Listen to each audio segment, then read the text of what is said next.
IPE 350 and welcome to Module 2.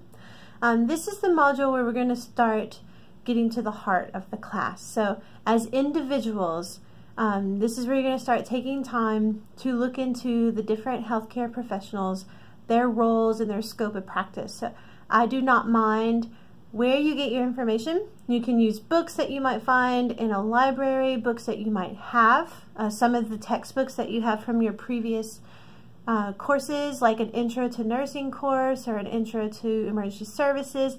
They might have some of this information in there, and that's great. There's also a wealth of information online.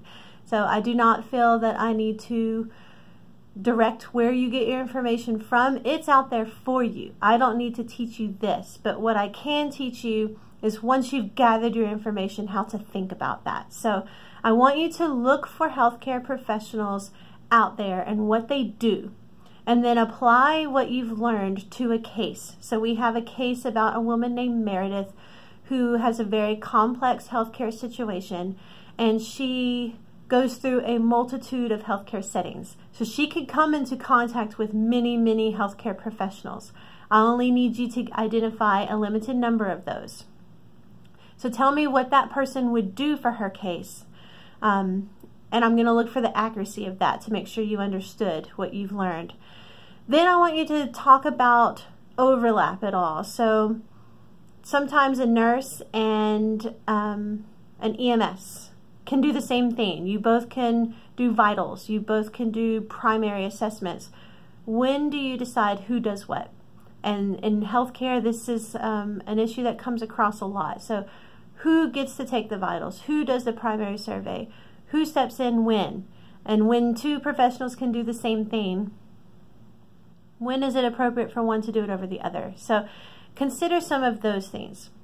Also, how is communication done? Do you meet as a team every day to talk about a patient, or weekly about a patient? Do you communicate on the phone? Do you communicate through email? Do you communicate through the electronic medical records? Tell me what you think is realistic, and then I will tell you what I think is realistic.